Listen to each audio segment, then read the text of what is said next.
Welcome to the World Allergy Organization's webinar for World Allergy Week 2025. As you know, the World Allergy Organization is an international umbrella organization whose members consist of 118 regional and national allergy and clinical immunology societies from around the world. Our mission is to be a global resource and advocate in the field of allergy, advancing excellence in clinical care through education, research, and training as a worldwide alliance of allergy and clinical immunology societies. Each year, the World Allergy Week highlights a global health priority in the field of allergy and clinical immunology. In 2025, from the June 29th to the July 5th, WAO is focusing on anaphylaxis, a potentially life-threatening allergic reaction that requires rapid recognition, prompt treatment, and improved awareness at all levels of care. As many of you know, anaphylaxis is a serious allergic reaction. It can happen quickly, and without timely recognition and treatment, the consequences can be severe. That's why this year is so important, not just for specialists, but for the wider healthcare system, educators, families, and the general public. Participants from WAO Member Societies, WAO Centers of Excellence, and allied organizations are also joining this global campaign, promoting several initiatives at the national and regional level. Today, this webinar brings together leading international experts to share the latest scientific insights, clinical approaches, and health strategies to prevent and manage anaphylaxis effectively. After the presentation, we invite you to stay with us for a live discussion with our expert panel, an opportunity to explore questions and challenges and identify actions that can truly make a difference in order to improve outcomes for people at risk of anaphylaxis around the world. Because, remember, anaphylaxis is a preventable threat. That's the theme from our discussion today. Thank you so much for joining us, being part of this important global initiative that will be moderated by Professor Brian Martin, immediate past president of the World Allergy Organization. Let's begin.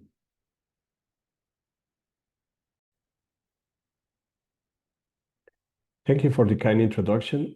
I want to thank Professor Mário Morais-Almeida and Professor Brian Martin for inviting me to be here in this World Allergy Week with you.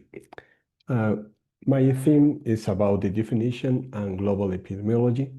So I think again, this is a great opportunity to be with you and with many colleagues, professors and friends, sharing this information with you. I don't have conflict of interest in the preparation of this presentation. I am allergist, pediatrician, clinical immunologist, and professor of immunology. And my task is to talk about only two parts, the definition of anaphylaxis and the epidemiology that we know until now. In the definition, we have to talk about the definition of anaphylaxis, but also what is life-threatening anaphylaxis, persistent, refractory, or maybe biphasic anaphylaxis. So anaphylaxis is an allergic reaction that may be severe or fatal. And this we know since the discovery of anaphylaxis in last century, at the beginning of the last century by Richet and Portier. And they found that this reaction can produce fulminating symptoms and death in animals previously inoculated with the same substance.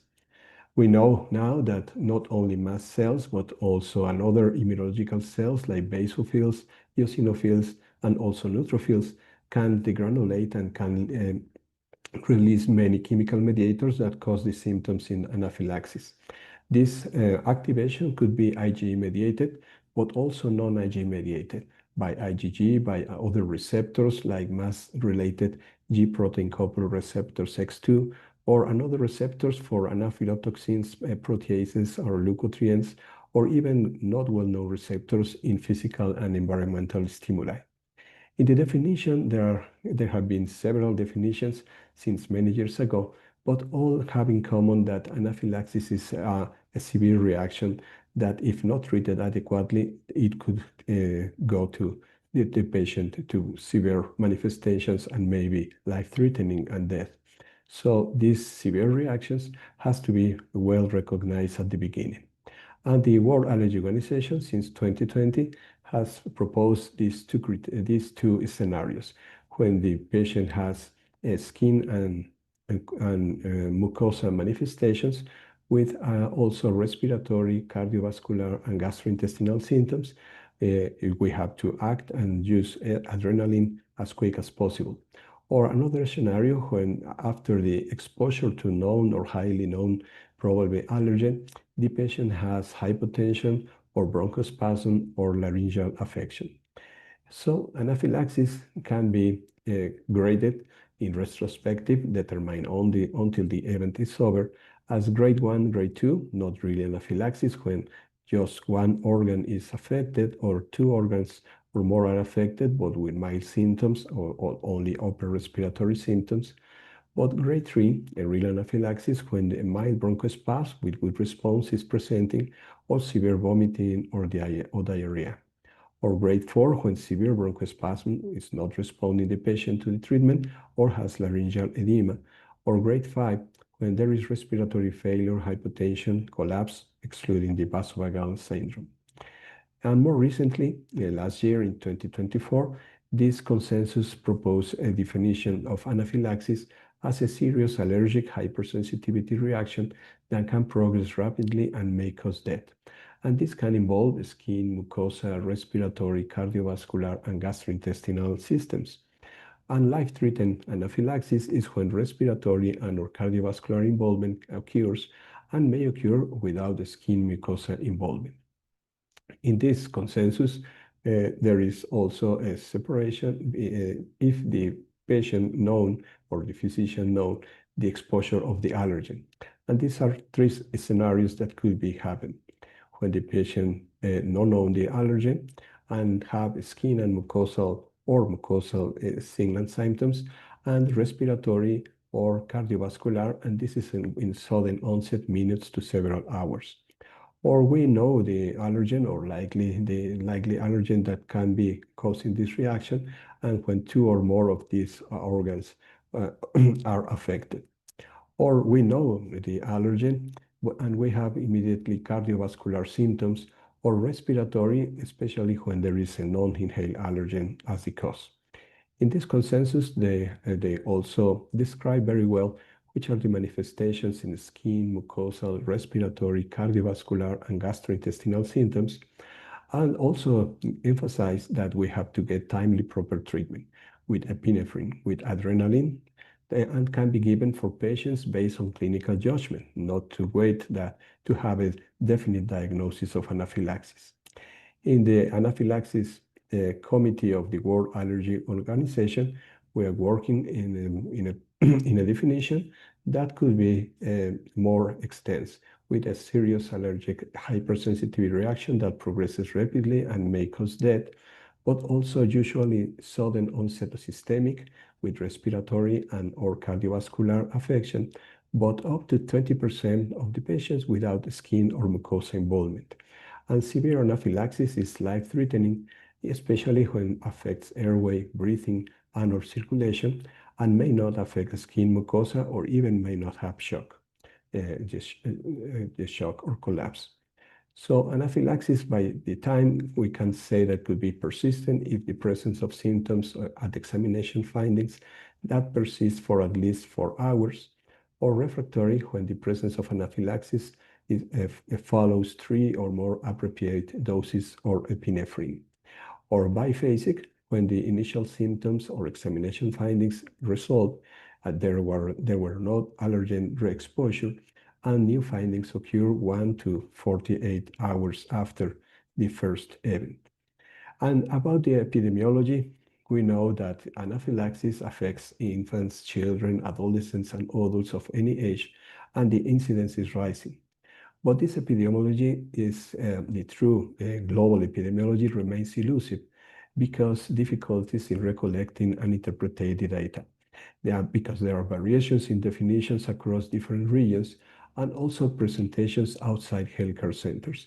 And these do not permit truly epidemiology of the anaphylaxis cases. But even though we know that there is a global trend towards increased hospitalizations due to anaphylaxis in several countries, and despite this increase, the mortality rate is declining in many regions. Food is the most common trigger for anaphylaxis admissions to hospital, and hospitalizations due to food-related anaphylaxis is more prevalent in pediatric age. The case fatality rate, this is the proportion of cases admitted to hospital that result in a fatal outcome. We know that this mortality, fortunately, has fallen, including food-related fatal anaphylaxis. And so we can say in the global estimates that anaphylaxis represents up to less than 1% of overall hospital admissions. But we also know that less than 20% of emergency presentations with anaphylaxis are admitted. So there are many other cases that are not admitted, and maybe they are resolved in their homes or spontaneously sometimes. Mortality seems similar in those regions where data are available at around 0.5 to 1 fatality per million, and biphasic reaction rate is around 4%, and a median time of onset of 11 hours, but could be between 10 minutes and 72 hours. We need a definition universally accepted by a global consensus to have better statistics and public awareness. And we also need a more global availability of epinephrine auto-injectors. In this graphic, we can see the countries of 66 countries survive that have epinephrine auto-injectors, and it's only available in 60% of those countries, mainly high-income countries. So many countries, as my country in Mexico, we don't have epinephrine auto-injectors, and we need that as quick as possible to save more lives in these patients. With this, we cover these two tasks, the definition and the epidemiology. We invite you to participate in our next World Allergy Congress in October 2026 in Kyoto, in Japan. And please be aware of our website where there is all the information available. Thank you for your attention, and I hope seeing you in Mexico in some time. Thank you very much.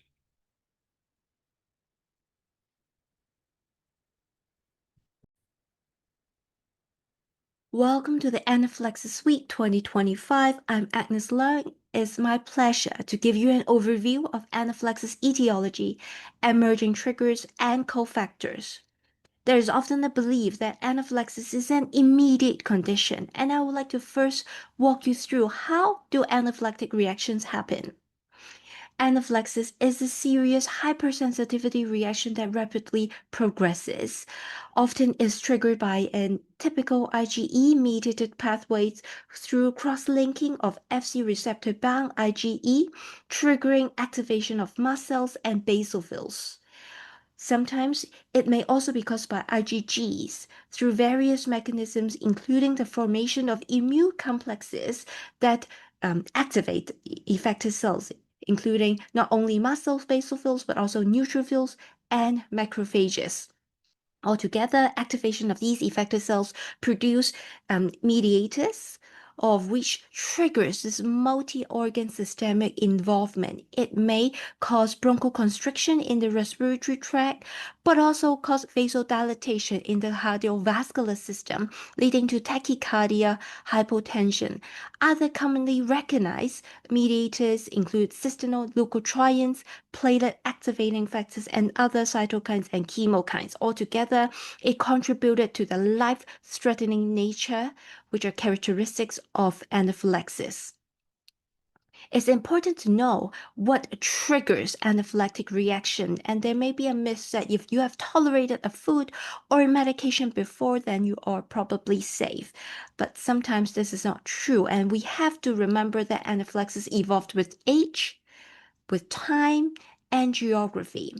Needless to say, food is an important anaphylaxis trigger, especially in children.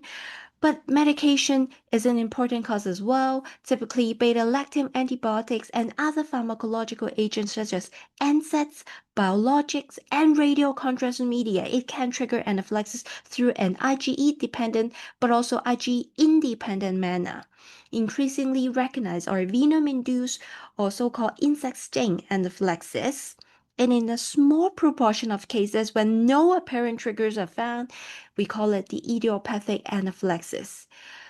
Awareness really is the key to anaphylaxis management. It's important for frontline physicians to develop a sense of pattern recognition, knowing what's typical anaphylaxis triggers for this certain age group, with this certain geography, certain region, and at a certain period. And I'll give you some examples. In the Asia Pacific Research Network for Anaphylaxis, we call it the APRA, we had similar findings as with other prospective registry like the European Anaphylaxis Registry. In preschool, young children, eggs and milk may be the common anaphylactic triggers, but starting from school age onwards, we do see more of a peanut, tree nut-induced anaphylaxis, and as the patients grow older, we do see more of a shellfish-induced anaphylaxis, and compared to Europe, we do see shellfish as a cause of food allergies much earlier. It's important to know anaphylaxis triggers evolve with time as well. Back in 2014, you see in Japan, nuts were not a common cause of food allergies. But in 2020, you see that now tree nuts is one of the top food allergens in young children.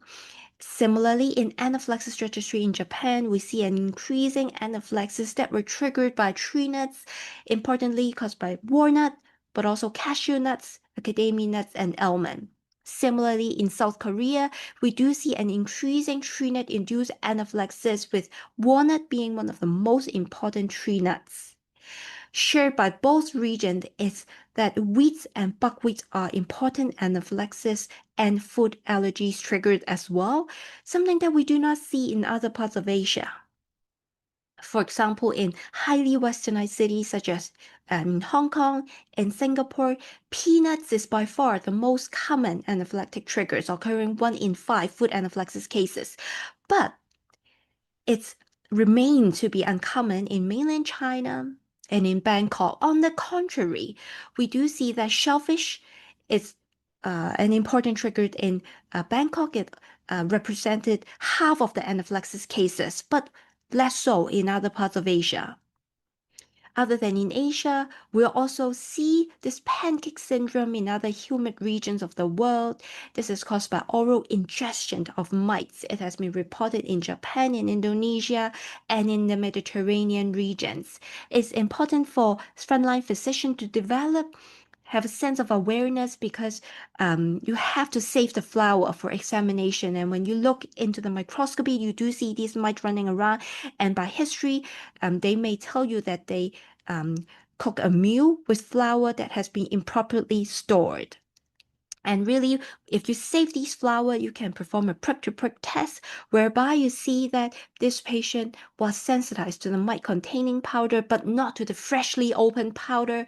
At the same time, the patient was sensitized to mites, including DP, DF, and Blumea, but was negative to eggs, milk, and wheats. Other than pancake syndrome, we do observe alpha-gal syndrome being an emerging anaphylaxis triggers. It's an allergic reaction caused by the sugar moiety alpha-gal found in non-primate mammals that is primarily linked to dust tick bites. It's been reported in various regions of the world, including United States, Europe, Japan, Australia. Increasingly, it's also recognized in other regions of the world, such as in Asia, in Sri Lanka, where they have examined the cases of idiopathic anaphylaxis. And they found that half of these so-called idiopathic anaphylaxis cases were actually caused by alpha-gal, with a positive history and specific IgE antibodies to alpha-gal. What makes this condition so challenging to make is that patients often do not recall a tick bites that occur weeks and months before the onset of allergic reactions. Sometimes it comes at a delayed onset, from 2 and up until 6 hours from consumption of mammalian-derived products. Sometimes it may be milk or gelatin product as well. It's very important for frontline physicians to have this awareness of alpha-gal syndrome so that we do not mistakenly label it as idiopathic anaphylaxis.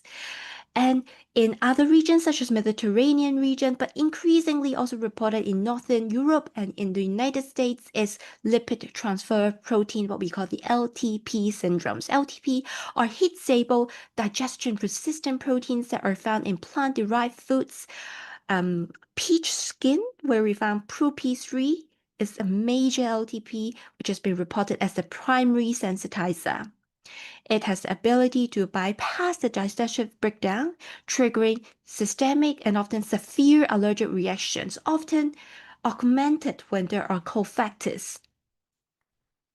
So I've put it into context here. This is a map of Asia, but of course we can extend it to other regions of the world. What I wanted to illustrate here is that towards the north of Asia, we do see more of a buckwheat anaphylaxis. Towards the south, more humid tropical climate, we see more of a shellfish anaphylaxis, but also non-food triggers such as with dust mites, fire ants, kissing bugs, which was reported in Philippines. And towards the west of Asia, we do see alpha-gal syndrome, chickpeas-induced anaphylaxis, as with seeds anaphylaxis common in Turkey. And in Europe, we are increasingly seeing LTP syndrome and also anaphylaxis caused by edible insects. So to the next, I would like to, last but not least, talk about what actually modulates the severity of anaphylactic reactions. Is it true that a tiny amount of allergen can cause a reaction? I would disagree. One of the typical cofactor-induced anaphylaxis is wheat-dependent exercise-induced anaphylaxis, or increasingly it's recognized as wheat allergy dependent on augmentation factors. It describes a group of wheat allergic patients with a high threshold of tolerance. When they eat wheat alone, they do not have an allergic reaction, but they eat wheat and do exercise, then it may trigger severe allergic reactions. And we know that exercise is a cofactor. It has the ability to increase intestinal permeability, enhancing allergen absorption, and also activate the adenosine and eicosanoid pathway.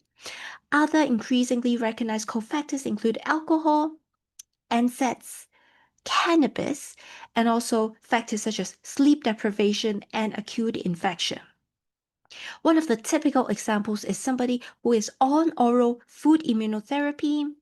They may have tolerated the same dose of the food allergens before without allergic reactions, but if a cofactor kicks in, for example, if they develop an acute infection or if they perform vigorous exercise, then they may develop allergic reactions even though they have previously tolerated the same dose.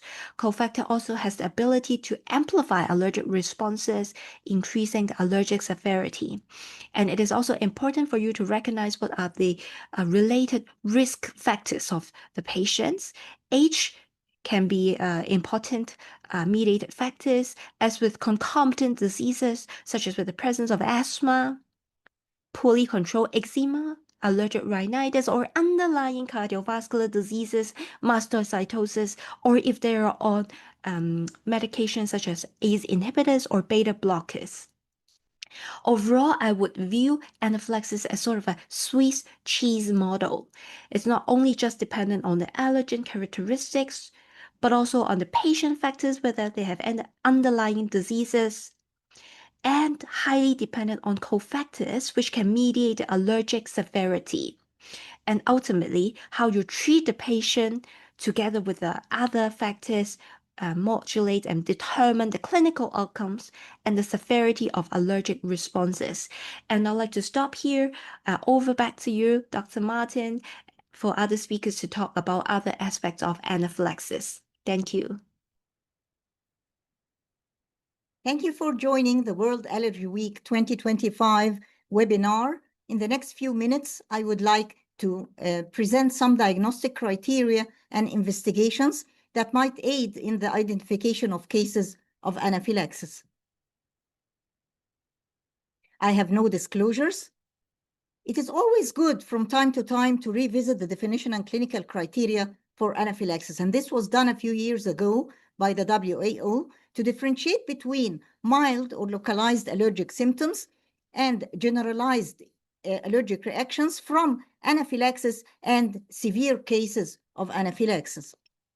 According to the WAO Guidance 2020, there are diagnostic criteria for the diagnosis of anaphylaxis, putting in mind two scenarios. The first one is the presence of cutaneous manifestations in the form of urticaria with or without angioedema, together with at least one of the following: either airway or breathing compromise in the form of dyspnea or bronchospasm or hypoxemia, or circulatory defect in the form of reduced blood pressure or end organ dysfunction.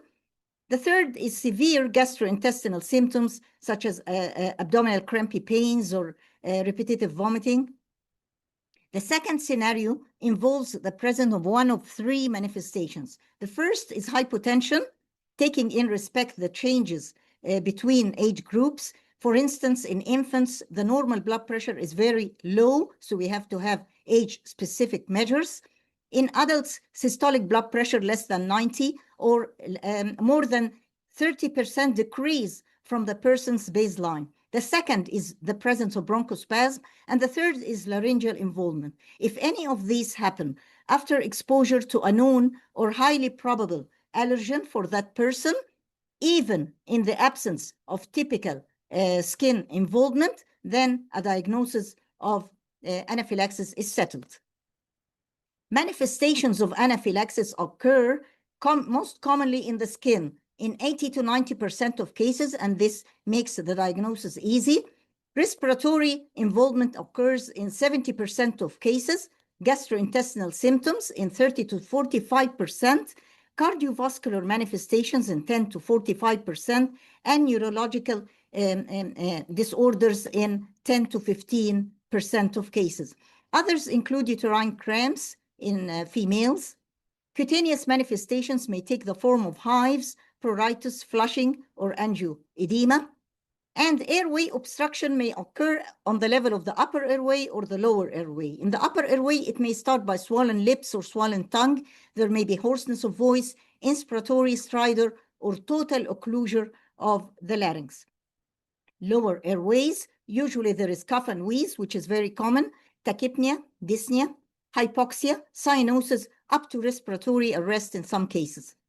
Cardiovascular manifestations vary in severity, starting from increased capillary permeability up to generalized vasodilatation, tachycardia, which is followed by bradycardia or bradyarrhythmia, and these are more serious, hypotension, which is very common, cardiovascular collapse, and unfortunately, death in some cases. Gastrointestinal symptoms take the form of severe crampy abdominal pain or repetitive vomiting, especially after exposure to non-food allergens. Neurological symptoms include anxiety, feeling of impending doom, dizziness and confusion, or headache. There are two patterns of anaphylaxis. The most common is the uniphasic anaphylaxis, which we call the immediate hypersensitivity reaction.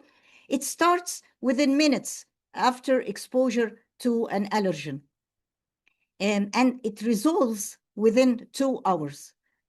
But 20% of cases may manifest biphasic anaphylaxis, or what we call the late phase reaction, which means recurrence of symptoms after 8 to 24 hours without re-exposure to the trigger. The main risk factor is delayed administration or underdosage of adrenaline during the immediate phase reaction.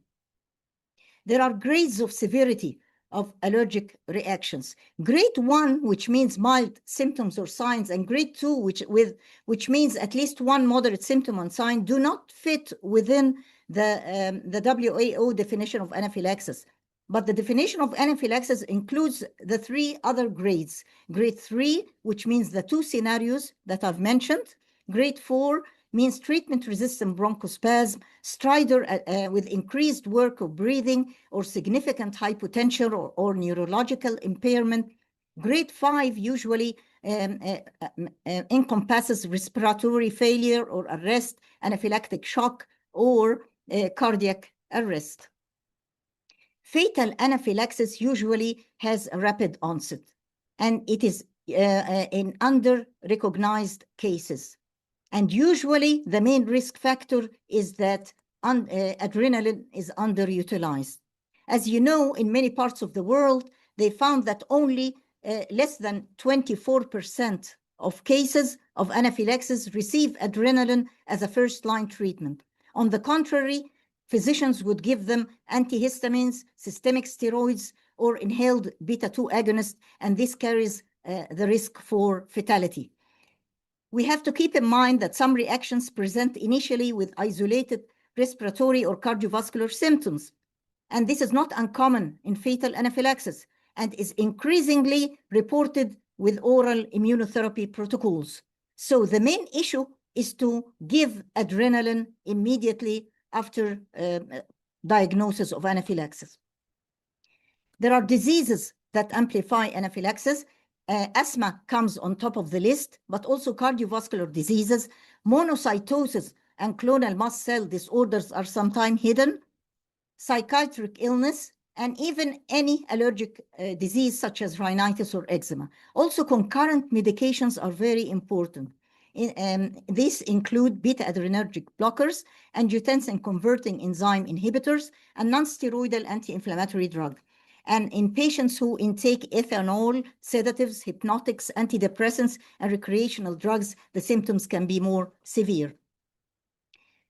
Summation anaphylaxis, or what we call cofactor-induced anaphylaxis, means that anaphylaxis appears only after exposure to a cofactor. The most common is exercise, but also acute infection, emotional stress, disruption of routine such as traveling, and premenstrual status in ladies can amplify anaphylaxis. Some age groups are more vulnerable to severe anaphylactic reactions, including infants, because they cannot complain from their symptoms, and calculation of the dose of adrenaline is very difficult due to the very low weight. Adolescents who have risk-taking behavior, and pregnant ladies in whom there is risk for the infant if the blood pressure goes down than 90 millimeter mercury, and also CPR is difficult with a full gravid uterus. Elderly people take a lot of medications, and this makes them at risk of drug allergy. A big list of diseases represent differential diagnosis with anaphylaxis, but the most common that we meet every day are the vasovagal attacks, which we call syncope or fainting attacks, and as well as the panic attacks or anxiety. Also, hidden mastocytosis or clonal mast cell disorder should be considered in the differential diagnosis of anaphylaxis. To differentiate between anaphylaxis, vasovagal, and panic attacks, we have to know that the hallmark of anaphylaxis is hypotension, flushing, wheezing, urticaria, and angioedema, which are usually absent in the others. Vasovagal attacks share hypotension with anaphylaxis, but there is pallor and there is breathlessness without wheeze, and usually no cutaneous manifestations. Panic attacks are characterized by tingling, numbness of the extremities, trembling, and palpitations, and patients share sweating with the vasovagal attacks. Very important is the rate of recovery. In vasovagal attacks, there is rapid recovery when lying down. In panic attacks, patients usually recover by assurance. And in anaphylaxis, sometimes the case may be protracted or refractory even after giving the treatment. Systemic mastocytosis may present with attacks of anaphylaxis. There is usually a baseline serum total tryptase above 20 nanograms per milliliter, urticaria pigmentosa, and the most important is the presence of high numbers of abnormal morphology of bone marrow mast cells. In mast cell activation syndrome, the baseline tryptase level is normal. It is only raised during the episodes. There is no urticaria pigmentosa, and the bone marrow contains normal number of mast cells, but the releasability of these mast cells is tremendous. Those patients present with recurrent attacks of anaphylaxis. So to confirm the diagnosis, we have to keep in mind that clinical assessment is the most important through good history taking and physical examination. And then we may need in vivo or in vitro lab tests in the form of serum tryptase. And more important than this is the trigger identification by skin prick testing, serum-specific IgE testing, or other in vitro tests, including the basophil and mast cell activation test. Sometimes we need to challenge the patient, especially in food allergy with oral food challenge, but we have to take much precautions due to the risk of anaphylaxis during the challenge. Serum tryptase peaks between 1 to 2 hours after the onset of the episode. And then it continues for at least 24 hours. The normal level is 11 nanogram per milliliter. But normal levels do not exclude anaphylaxis, and this is a problem. So that makes the utility of this test limited. You have to have a change of at least 2 nanogram per milliliter above the normal baseline of this patient. So if you don't have the baseline of that person, then the importance of the test will be limited.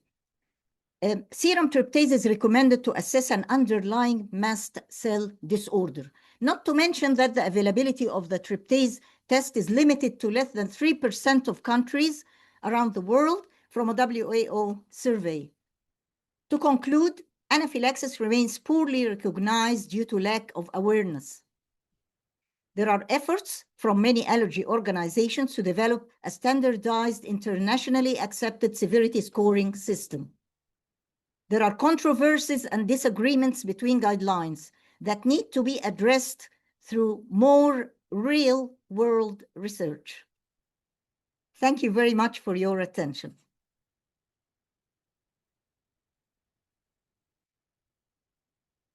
Hello, my name is Margita Worm. I'm from Germany in Berlin, and today I would like to give you a brief and short overview about the available and new treatment modalities in anaphylaxis. The management of anaphylaxis requires a multi-step approach, and it has been nicely summarized in the last guideline of the World Allergy Organization by Vicky Cardona, and includes to remove the trigger, to assess symptoms, call of help, and then regarding the pharmacological treatment, the first line is the injection, the intramuscular injection of adrenaline, and afterwards additional things like positioning, oxygen, IV access fluids are included, and then if necessary CPR and the continued assessment of vital signs are standard procedures. This is similar also to European guidelines. The last European guideline came on in 2021 and includes in great similarity first the assessment of the organ involvement in anaphylaxis, followed by the immediate injection of adrenaline intramuscular, and the amount of injected adrenaline is dependent on the weight, can be applied in children and in adults in the here shown dose. Also, a recent anaphylaxis consensus paper or consensus report summarized the symptoms, but also treatment of adrenaline, and also here adrenaline intramuscular is the first line suggested treatment, and in accordance with the other guidelines, the doses are dependent on weight, and it can be given to children as well as adults. So why is adrenaline the first choice drug in anaphylaxis? Because it can stabilize the systemic reaction via action on different cells, but the main action is the increase of blood pressure due to the constrictory effects on the alpha-1 receptors, but also a dilatation in the skeletal muscle via the beta-2 receptors. So this leads to a drop of the diastolic blood pressure. There are also effects, for example, on the lung cells and lung muscles, so that patients have not only cardiovascular effects, but also on the respiratory system. The adrenaline can be given via different ways, and the so far standard way intramuscular can be either given by a syringe or by the use of an adrenaline auto-injector. There are different auto-injectors worldwide available, and the newest development is an intranasal device of adrenaline, which I will show you in a minute. Here are the data on the pharmacokinetics and dynamics after application, either if you give the adrenaline via a syringe, then via the autoinjector, or the intranasal application. And you see that in all three cases, you do see an increase of the adrenaline concentration in the blood. However, the lowest peak is via syringe, the largest peak via the intramuscular autoinjector, and also a peak with a little delay after one dose of the intranasal. If we now look into applications, we have pretty similar early peak for the intranasal, but we see also that the decrease of the curve is quicker after the EpiPen. So what about the availability of epinephrine autoinjectors worldwide? And we see there is a certain availability in America, also North and South America, pretty good in Europe, some exception, and also here in the Asian area, there is an availability as well as in Australia, and this was published here by our colleague from France, that we also have certain areas in the world where the auto-injectors are not available. Will this be different with the intranasal? No, the intranasal is so far only available in the market in the US, and it has different companies of distribution. It will be shortly available in Europe by a company, and it will be also in the future available by a company in Australia and also here in that Asian area. So the intranasal is available, but not yet really distributed throughout the world, but the main countries with frequent events of anaphylaxis, it is there. So far in the guidelines, there have been argumentation for one or two auto-injectors, and the main arguments for two auto-injectors in Europe is that the Medicine Agency is recommending two. We also know that approximately 10% of the patients require second dose, and there can also be misfirings with the auto-injectors, or for remote areas, it's also recommended. There are also arguments for one auto-injector. So this is due to the large device. People are not carrying it. The shelf life is limited. And here that also not all patients need a second dose. So there's a discussion of pro and con. The intranasal device will only come into devices, so it will be only available in two, but it will have a longer shelf life up to 36 months.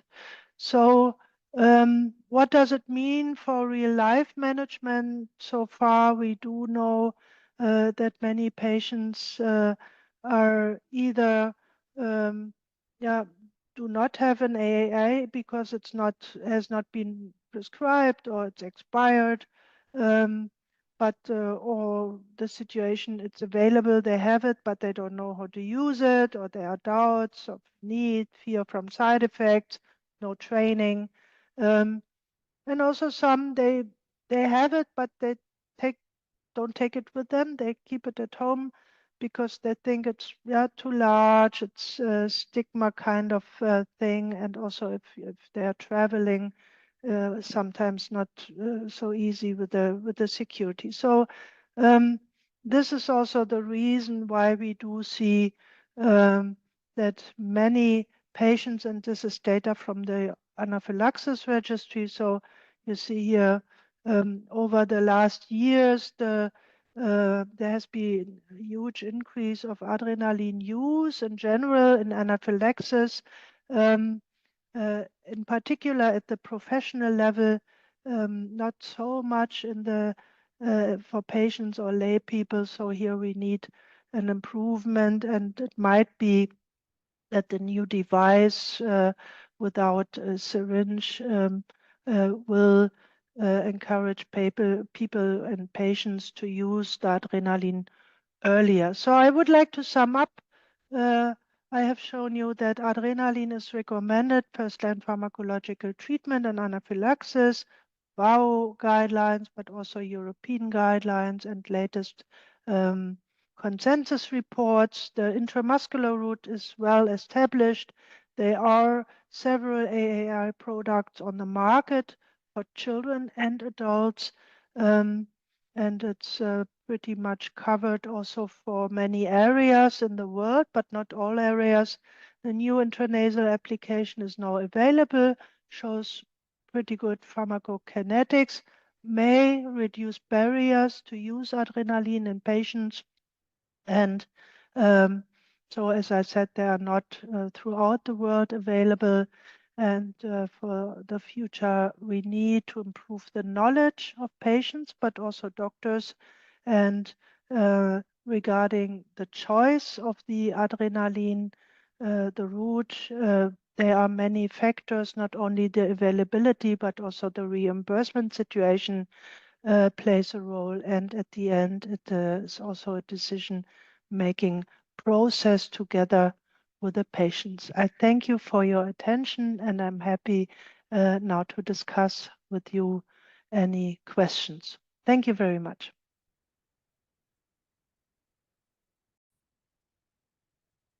My name is Paul Turner. I'm Professor of Anaphylaxis at Imperial College London, and it's my pleasure and honour to speak to you over the next 5-10 minutes about spotting bad anaphylaxis reactions and how to better manage refractory anaphylaxis.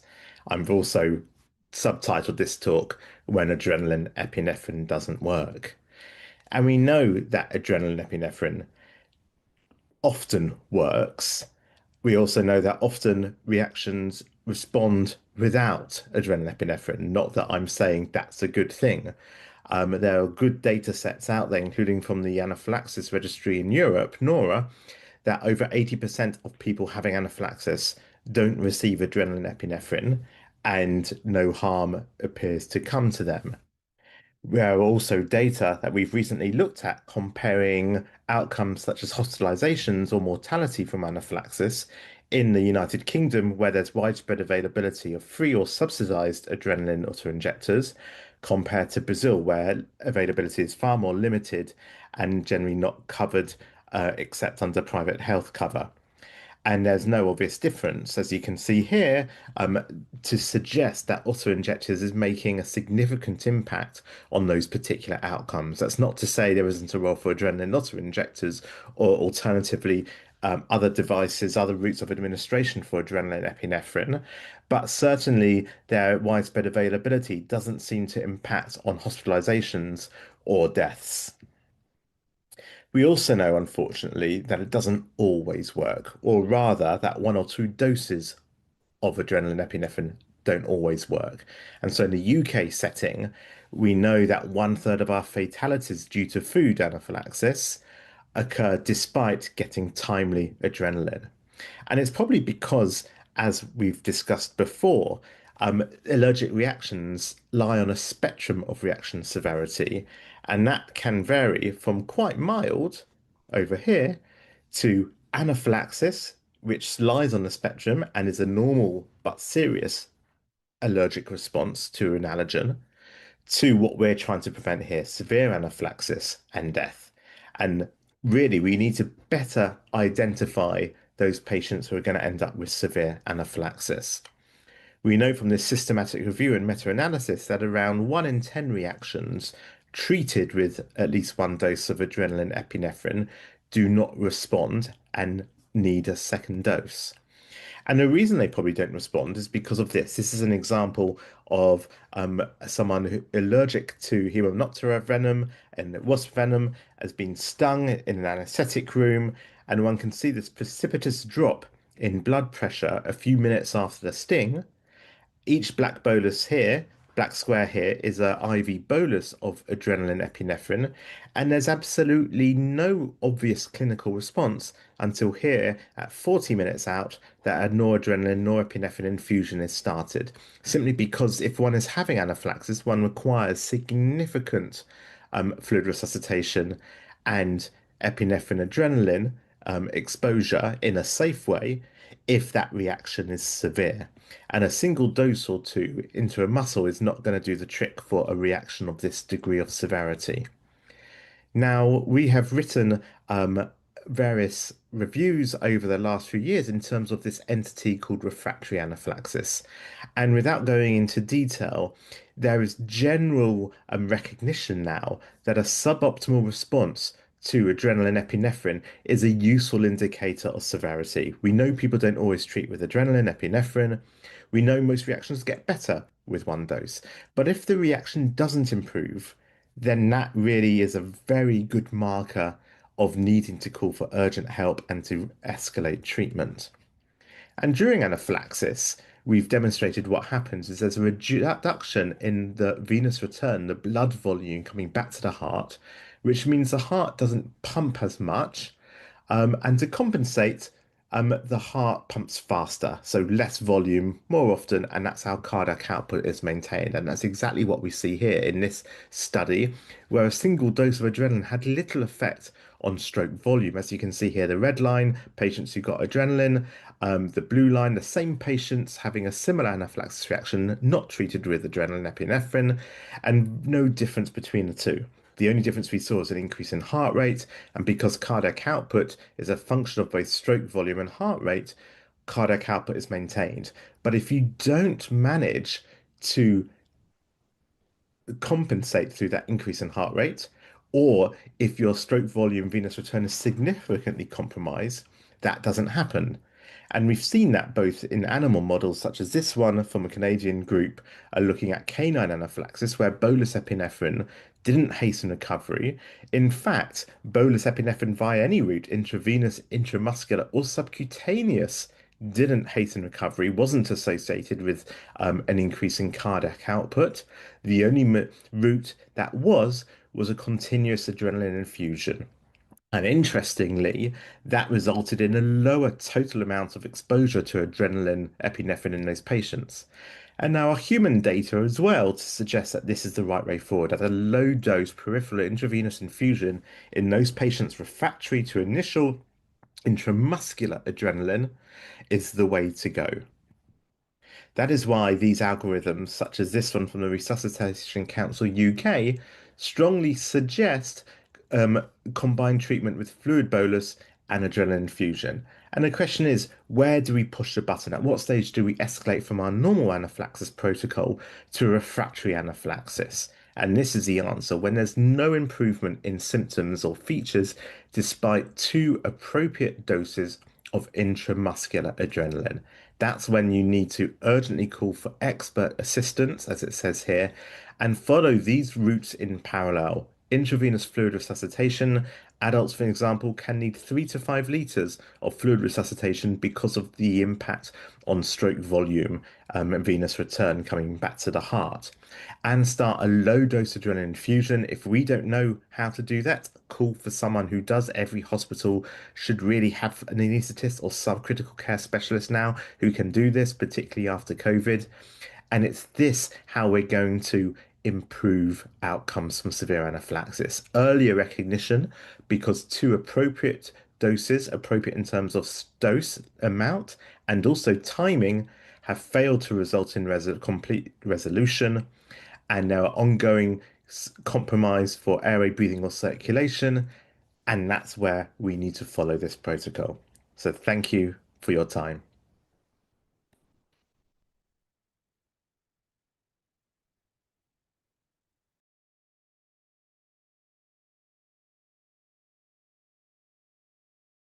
Our speakers for what they have done and for the talks they've given.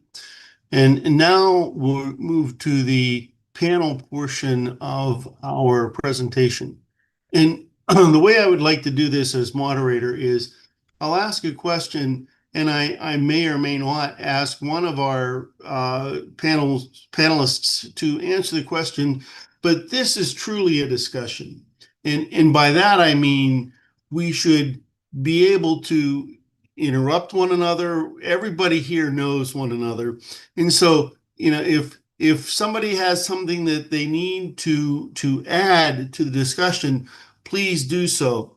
And I'd really like to open the discussion. There have been a number of questions that have come to us around the idea that there is not auto injectors available in every country. And what should you do if you're in a country that doesn't have an auto injector, or that has auto injectors, but in some countries, and the examples given were Pakistan and India, where they may be 100 times more than the average worker makes in a day to buy an auto injector. So even if auto injectors are available in a specific country, they might not be available for all patients.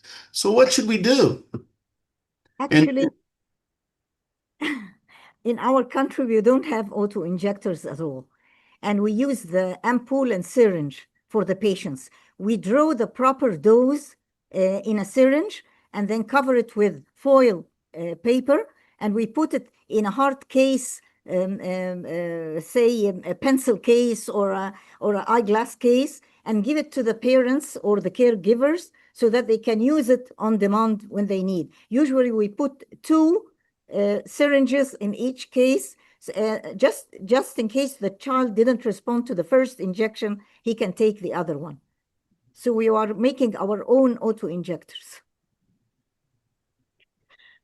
Brian, this is a cruel truth, and it happens in Asia as well. But just like in Egypt, a lot of the Asian countries, they do have like EpiPen just one way or the other, but it's just too expensive for them to afford. We have different insurance systems which simply do not cover the cost of these adrenaline auto injectors. So in a similar way, for example, in our Bangkok, Thai colleagues, they would do these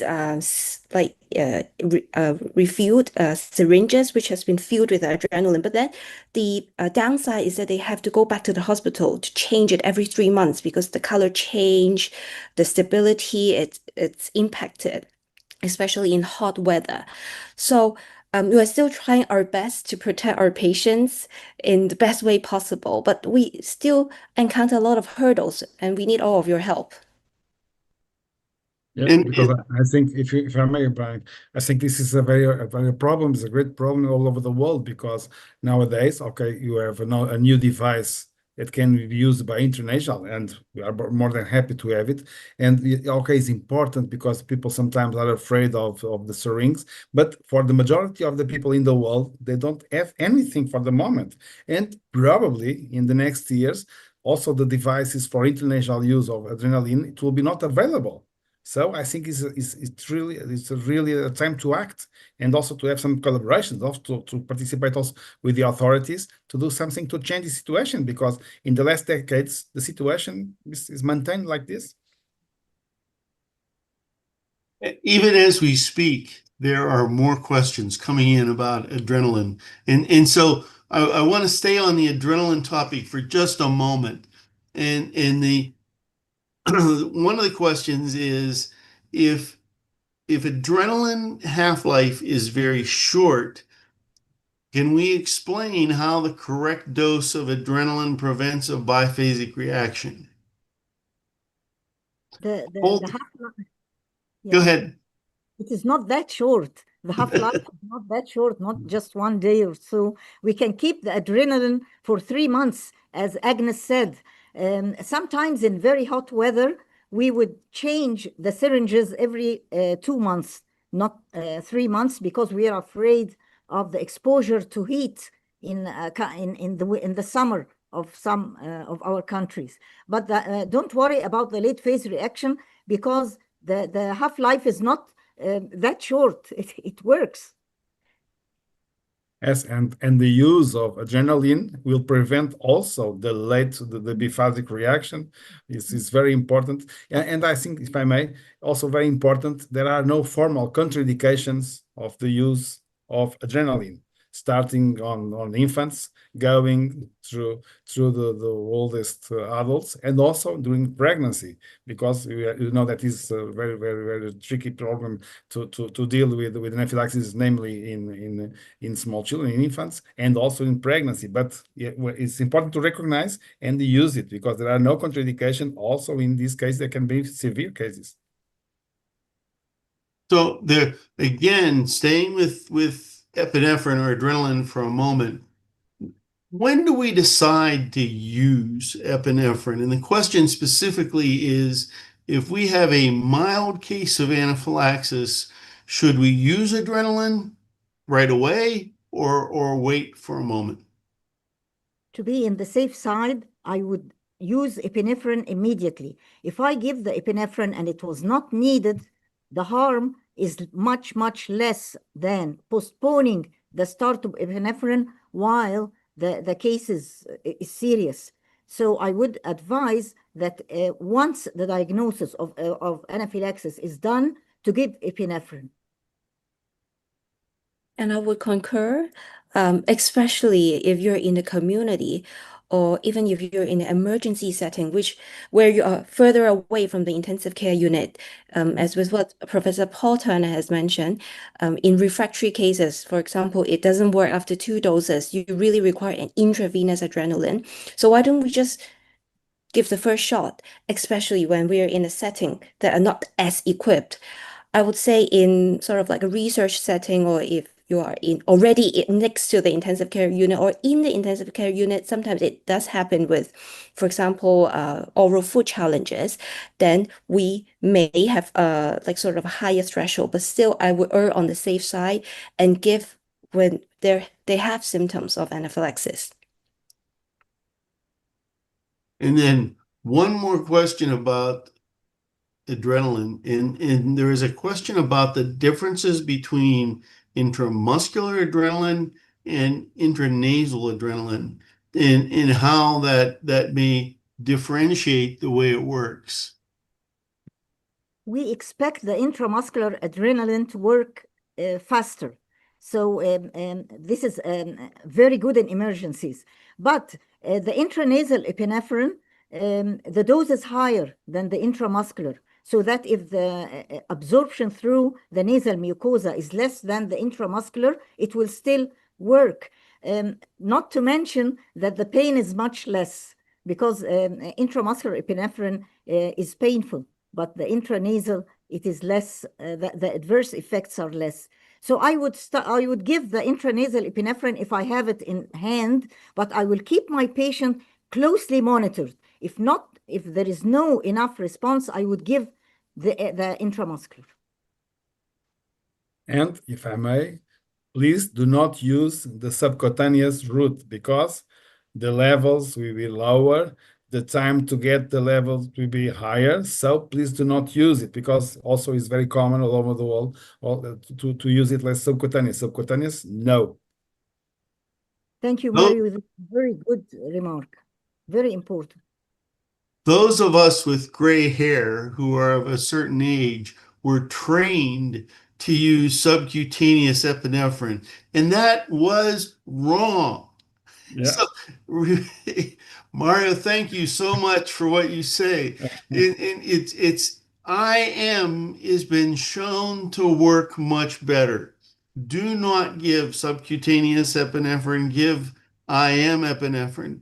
And I'd like to close a great discussion about adrenaline itself with the fact that the World Allergy Organization understands that there are a number of countries that don't have auto-injectable epinephrine. And that part of what the World Allergy Organization does is to work towards getting auto-injectable epinephrine in every country.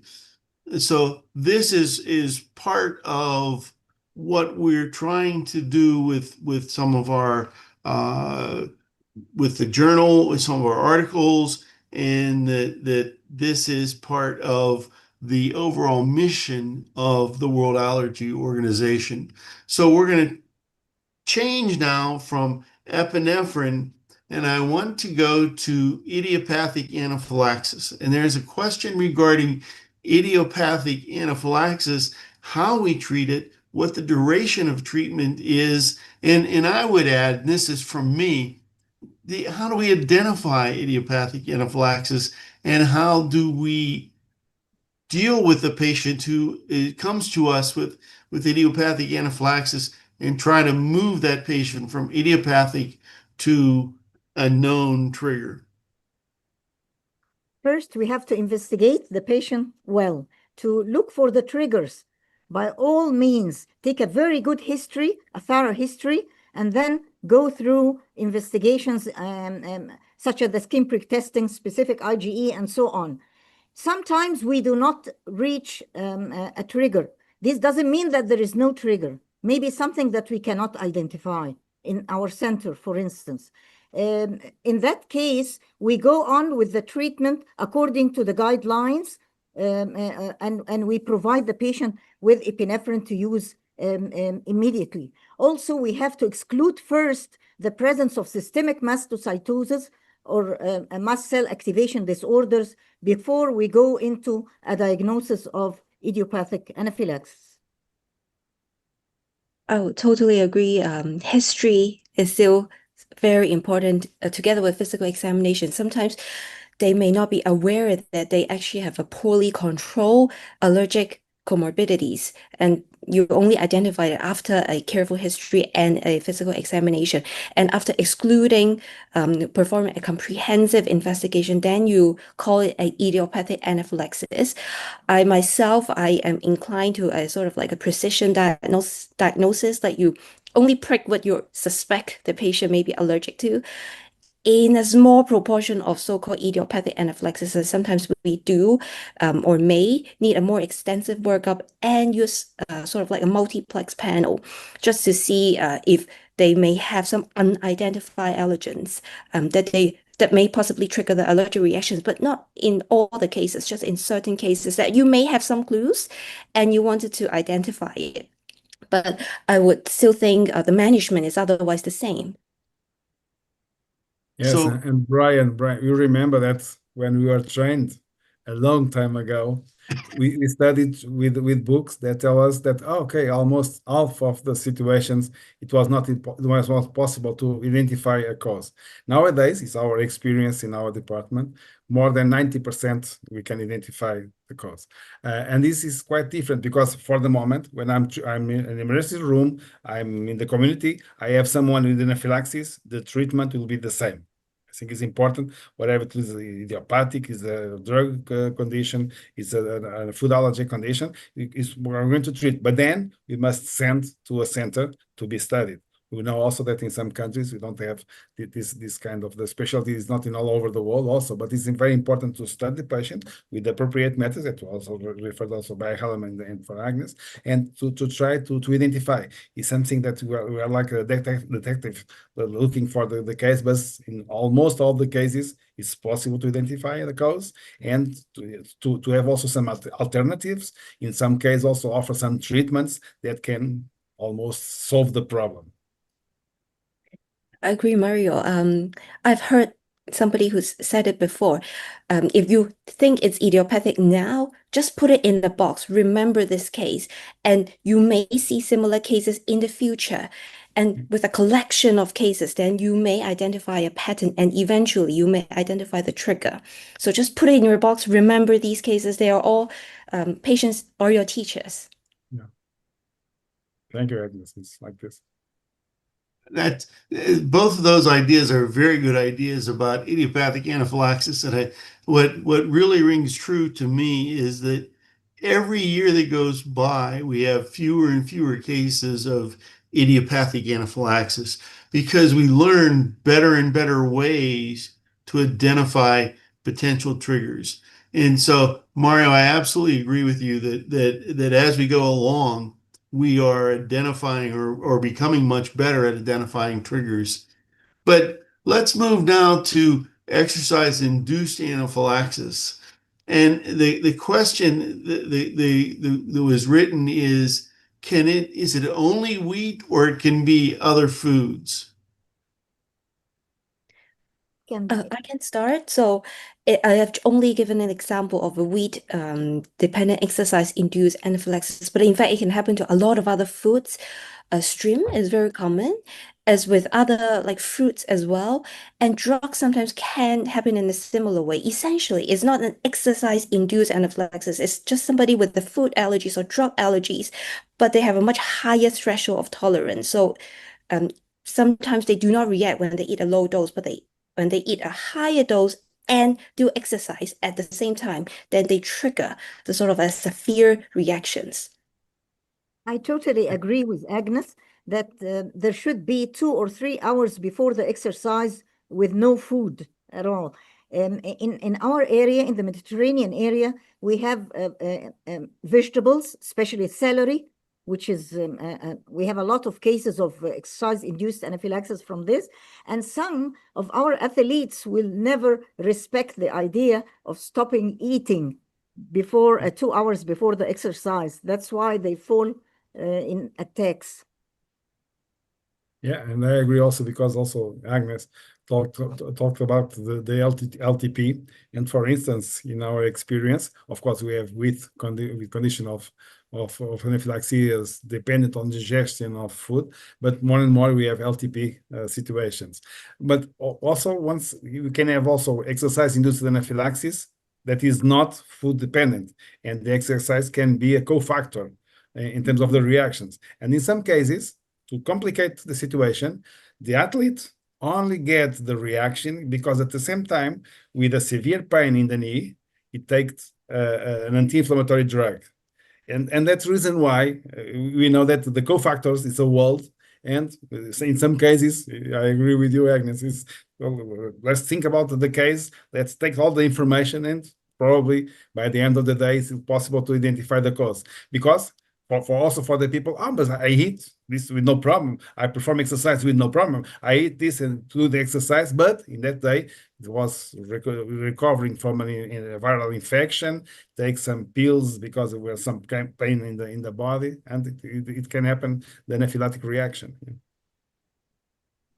I think the most important thing that Mario just said, and one of the most important things that we have to remember when we talk to our patients, and one of the things that was discussed early on in today's presentation is the myth that if I took something, ate something, or did something in the past, I can eat it, do it, take it today. And that myth has to be smashed.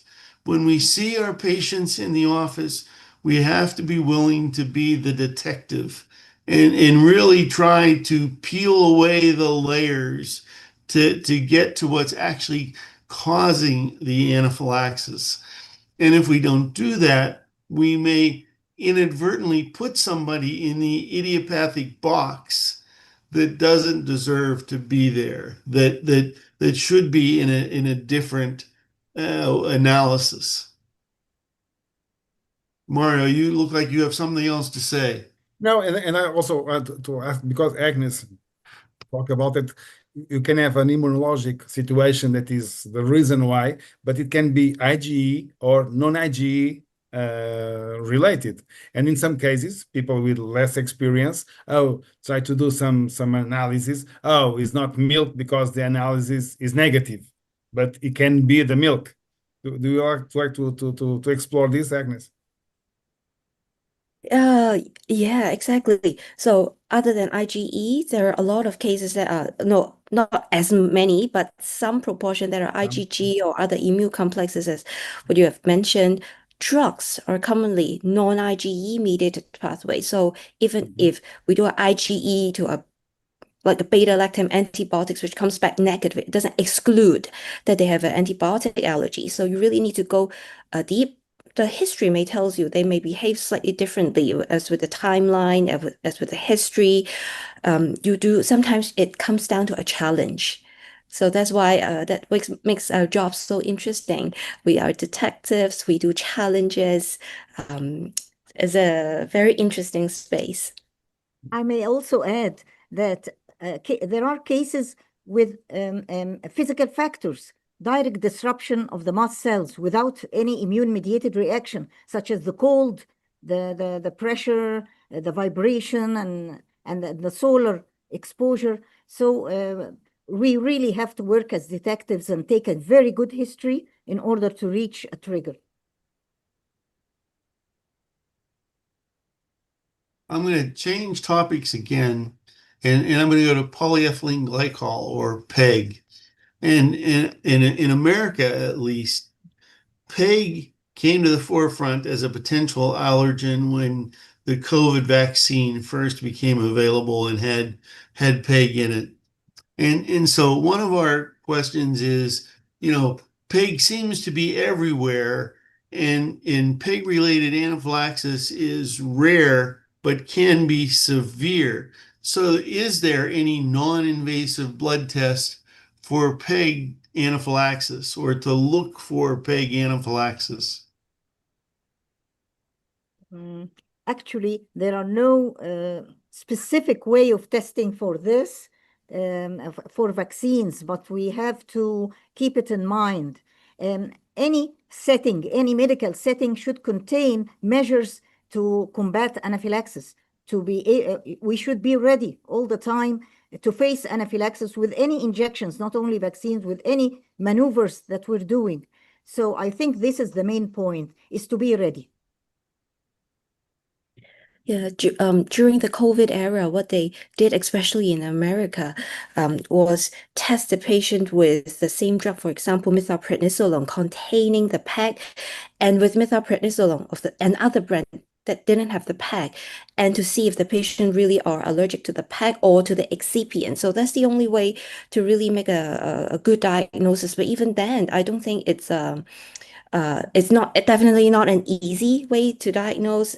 It may not be very accurate because sometimes there are other excipients, but at the moment there are no good blood tests, magic tests that we can do to identify PEG allergies. And in fact, PEG are everywhere, even in cosmetics and in daily living shampoos, conditioners. Is very hard to truly avoid, but only very minority of cases are truly allergic to PEG.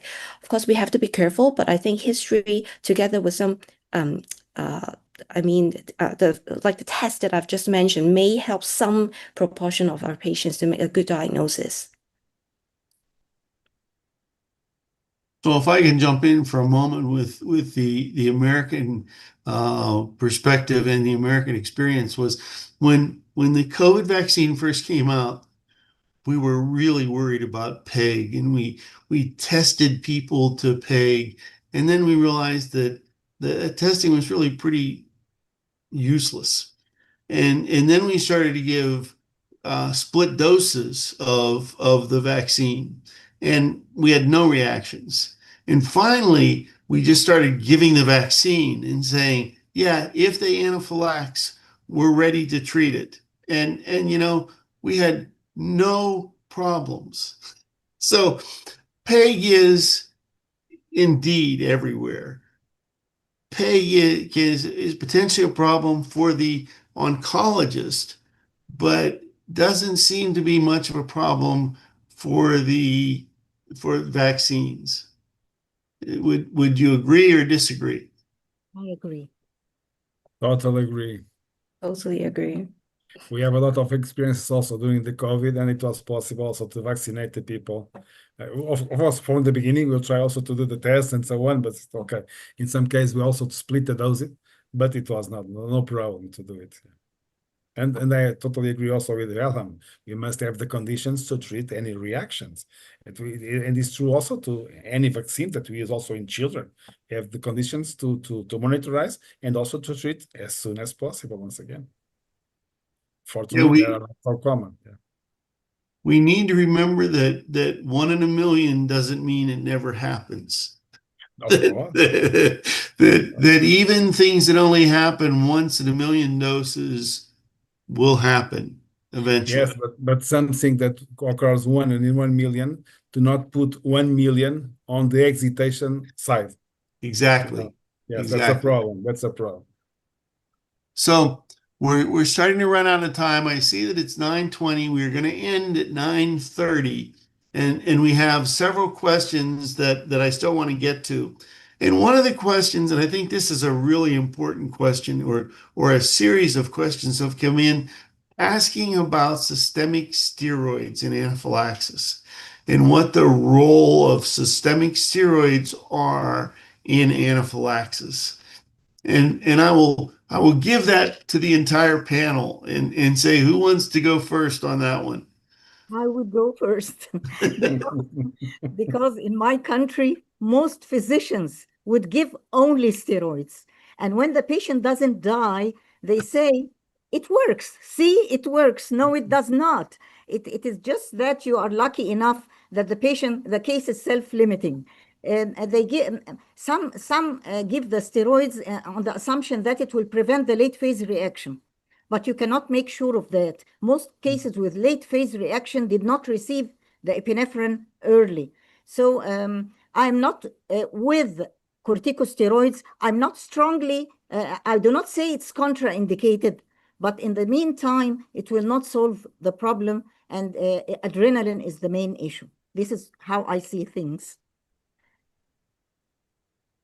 Exactly. So for us, I think I see a lot of problems with frontline physicians often giving antihistamine, giving steroids, and see if it works before they consider an adrenaline. But really, it should be the other way around, because in fact, the half-life of steroids, of antihistamines, can be up to an hour, especially with the second generation antihistamine steroid. We know the half-life, I mean, mode of onset, the action is often, it comes later.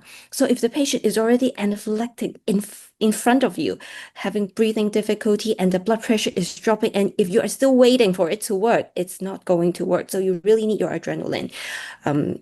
That's really important. And also very important, we also believe that probably half of the patients that are on severe anaphylaxis are not recognized as being with severe anaphylaxis. And we have some also in this case, so this session, this webinar is also to increase the awareness about the situation, because in some cases people, oh no, it's only the question of the skin.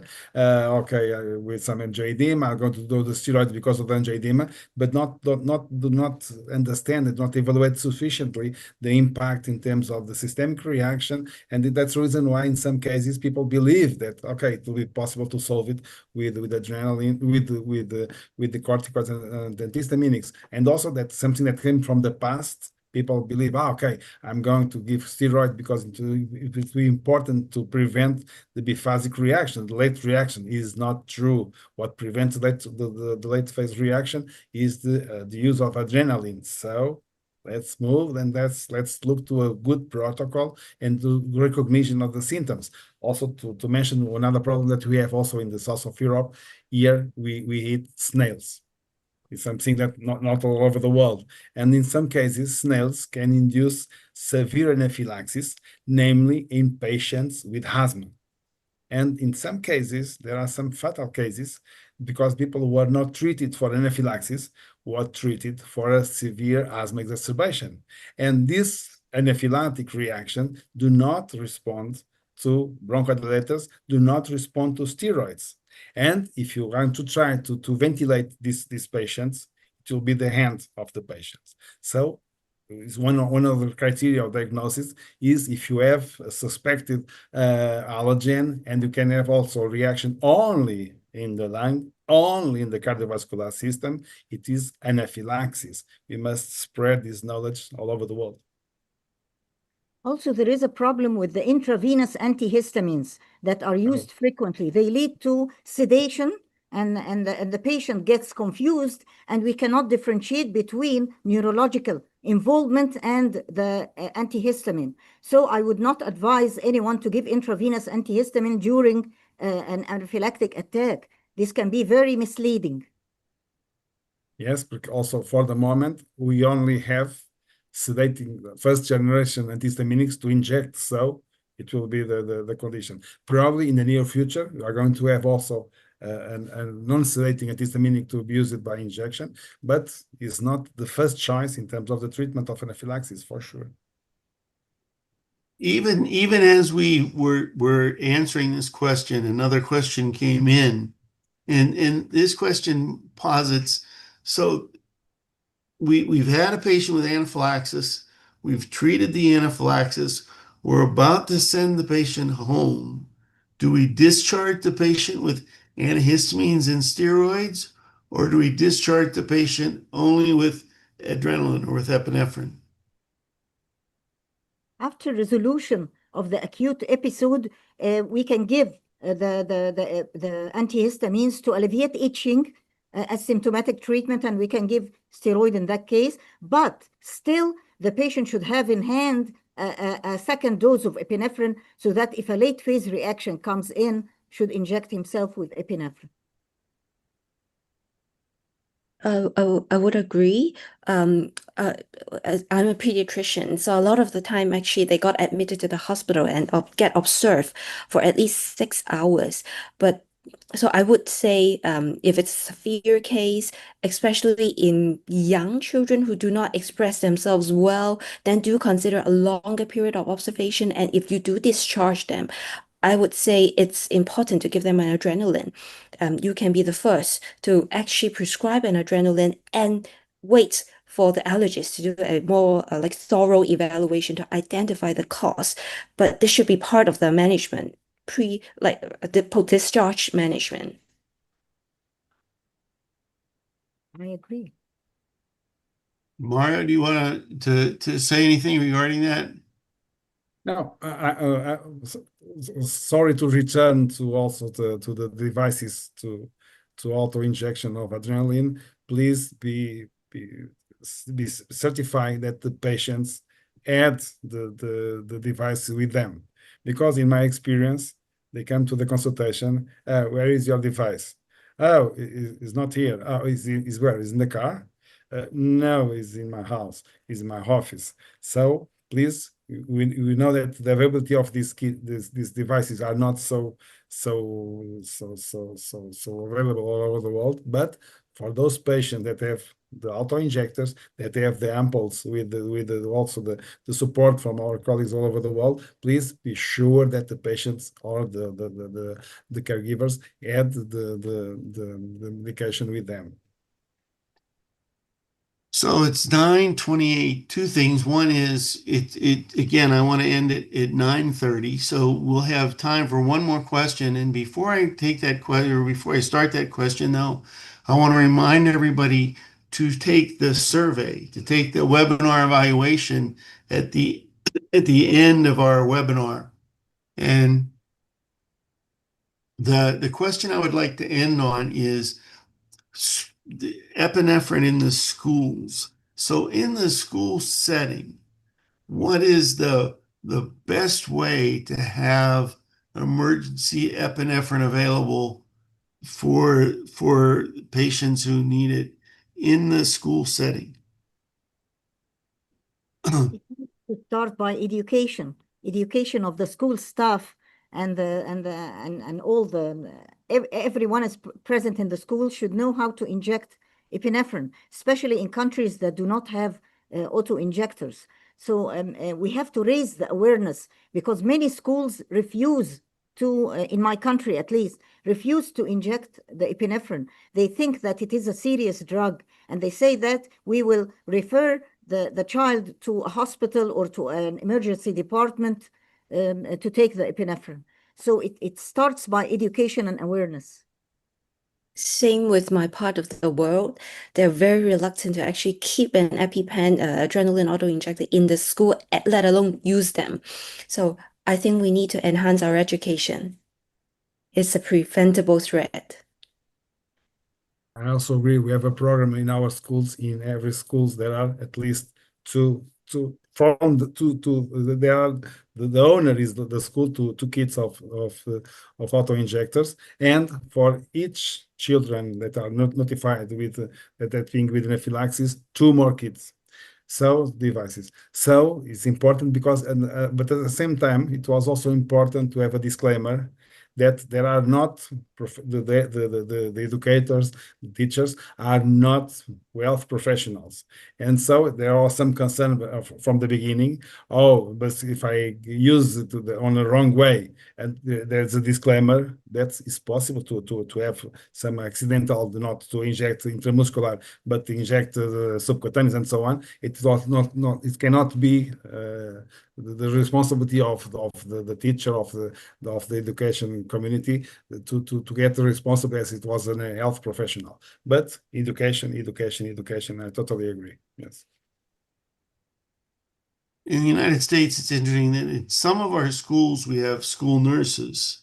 In some of our schools we have part-time school nurses, so that we might have a school nurse from 9 a.m. to noon, but not otherwise. And so you better have your anaphylactic episode between those hours, so a nurse is available. And in other schools, there's not a nurse available at all. And so when we talk about education, we have to educate different people in different ways. And so school nurses are fairly easy to discuss with. But like you said, Mario, the teachers are not used to giving injections at all and are very reluctant to do so.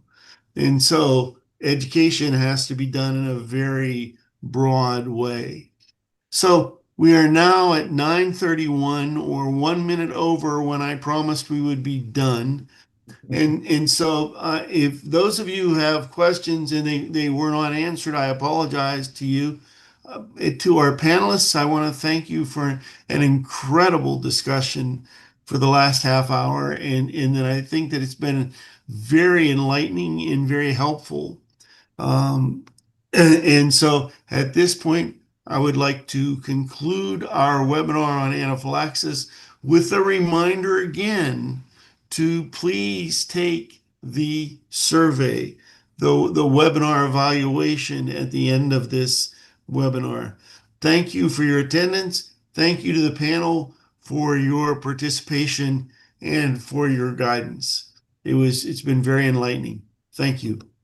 Thank you very much. Thank you, Thank Brian. you. Bye-bye. Thank you so Thank much. you. Bye-bye.